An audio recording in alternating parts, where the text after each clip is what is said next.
Bad list news. Sucks to be Disney. This year they've released 6 movies, 5 losses, 1 win.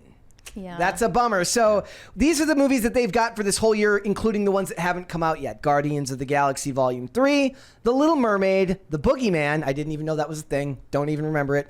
Elemental, Indiana Jones and the Dial of Destiny, Haunted Mansion, A Haunting in Venice, The Marvels, Next Goal Wins, Wish. Right now, what's come out is Guardians of the Galaxy, The Little Mermaid, Boogeyman, Elemental, Indiana Jones, and Haunted Mansion. Of those, only Guardians of the Galaxy has turned a profit. It's the only one. I mean, this is the huge studio with all the Wait. all the major properties. The Little Mermaid didn't turn a profit? Well, $300 million budget, made $568 million. So if the idea here is that you need to make double your money to make a profit, it did not profit. Yeah. There's a $20 one there from the Master of Violence. Let me look at this. He said, pop, pop, pop, go goal it, I don't know what Ari language. I don't know what language this is Yeah. in, but I can't understand. And I'm gonna like the super chat, which I forgot. I can like the super chats, and I keep forgetting to do that. So I'm gonna do that. But yeah, when you really think about, look at the budgets on those movies. So we got what 3, 6, 650, so 7, 8, 9, 75, 9, like well over $1 billion spent. And not but one has made a profit. Yeah, Haunted Boogeyman was a cheap Mansion- one. That's a horror movie. So that's a lower budget. It made- but the rest- Haunted Mansion was a horror movie, technically. That's true, yeah. $60 million is still a big budget for a horror movie. 16 or 60? 60. Oh, that shouldn't cost 60. It shouldn't cost 60 Haunted million. Mansion shouldn't That's cost insane. $200 million. No. Like, that's Dial of the- Destiny should not have costed $400 million. Like the whole point of horror movies is you can cheap and they make huge amounts of money at the box office. Yep. No name stars, cheap, low budgets. You're in. It's Not easy. released during the Halloween season. Another strange decision. Yeah. What was the Boogeyman about? I forget. I saw it. It was unremarkable. Was that bad? It wasn't bad. It was just unremarkable. Was that boring? Yeah. I thought Elemental was eventually would end up making money, but apparently not. So It's creeping up there. It's actually it's hung getting in there. It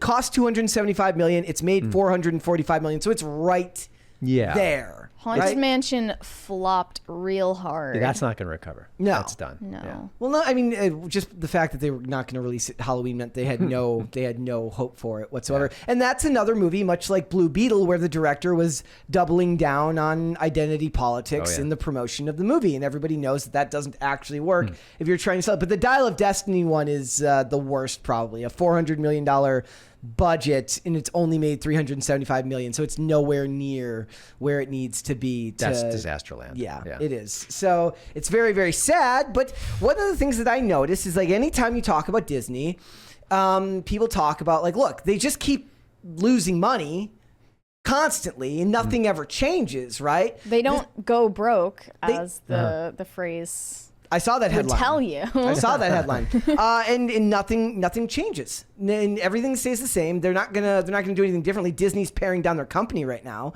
Right now, they're firing people. They're looking to hire AI czars for their company, and they're moving on because nothing seems to be working. Bringing in AI to replace people feels like admitting defeat, when you could have just been making good movies with humans. And firing 7,000 people is another sign that, hey, something's awry. But you're right. They're on target. They're not going to change their mission. They're going to try to juggle the finances. They're going to cut corners here and there, but they're not changing what they're up to. No, it's amazing. And I don't know if that's just because they don't need to, because of investment from outside, whether we're talking... I hate using the ESG. It's so stupid. I don't know. Like, I don't know if that has anything to do with it, but or if it's just a large, unwieldy boat that can't be moved out of the way of the iceberg, right? Like, it's just too hard to change everything that quickly. And there's so much stuff in the works that they've been invested millions of dollars, and you can't just say, "Oh, we're just going to shelve that." Yeah. So it's something to look at, because I don't know if they're going to be able. And none of these projects that they've got left are looking any better. No. There's no way the Marvels makes $1 billion. You know, you say that, but the first Captain Marvel made a lot of money. A lot of money. This movie will not make. I don't make a lot of guarantee. Maybe I'm wrong. Maybe I'm wrong. But I don't see anyone. Oh, by the way, when we were watching the trailer last night after doing this episode, and they have the remix of the song. The remix of just like when Beastie Boys. I didn't realize no. that it was supposed to have that line, "Don't you tell me to smile." that was the whole point. In the Because you never tell a woman to smile. Tuts. And don't tell Brie Larson to smile. Well, she can't, to be fair. But It it's- just physically can't. And it's also, to be fair, I mean, that is the song Intergalactic, which does work for that. But I'm telling you right now, some dude had just a conniption fit when he found out that he could have both that line and that song in that movie. So we'll have to wait and see. I don't think any of these, I don't know what Wish is. I had think never heard of it's a Pixar that. movie, I believe. Oh, no, I do. Okay.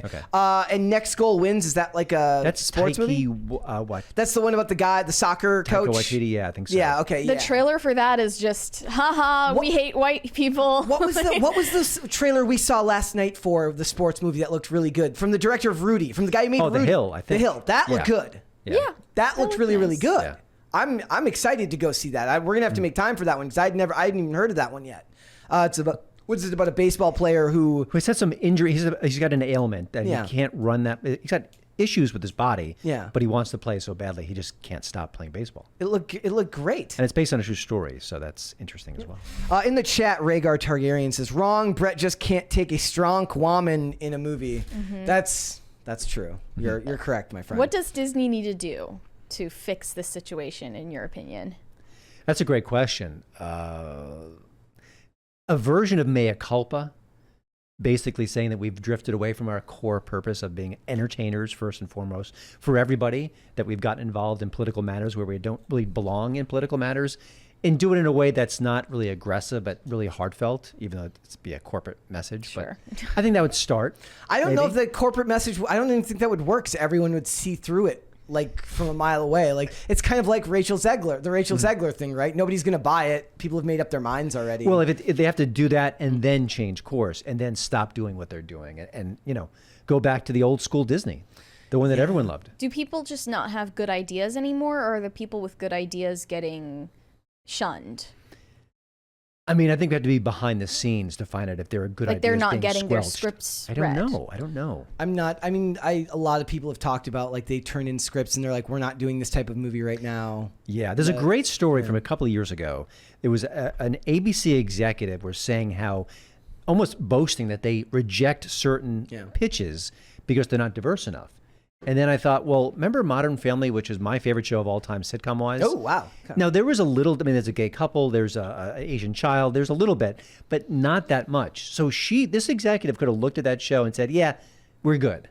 And then you could have missed one of the best shows ever. Yeah. So that's woke is overused, I get that, but that's the kernel of it, that when you don't look for talent, you look at other things, you miss great stories. Yep. Stuff gets left off the docket. That's not good. I mean, I'm willing to entertain the possibility that people just don't have imagination anymore. And I don't think that's like true. the human imagination has been so thoroughly crushed in the last couple decades that maybe the good scripts aren't out there to be found. It's not fair to compare this as apples and oranges, but if you go online, the memes you see, the jokes you see are often quick and clever and innovative. And I think, and these are just regular people whose jobs, it's not their job to be an artist. Right. They're just regular people who are funny. And I've got to think that there's other people who have the skill set and can tell those stories, want to.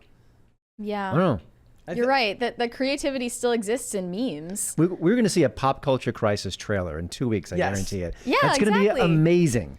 So I still think the stuff is out there. I think they're just risk averse most of the time, and they're willing to take the risk on stuff that isn't going to make money if it's good for their social credit score. Yeah. But they're not willing to take that risk on something if it's not going to drive that side of the business. if you're an artist, you know that there are certain specific roadblocks in your way. It hurts your creative flow. You say, okay, I can't do this, I can't do that. I can do this. I'll tell that story. But I don't know. I think you can't interrupt that flow. It's really important. Thanks for watching. Listen to full episodes of Pop Culture Crisis on Spotify. Keep up with us on social media and make sure you subscribe and ring that bell so you never miss the show. Bye, guys.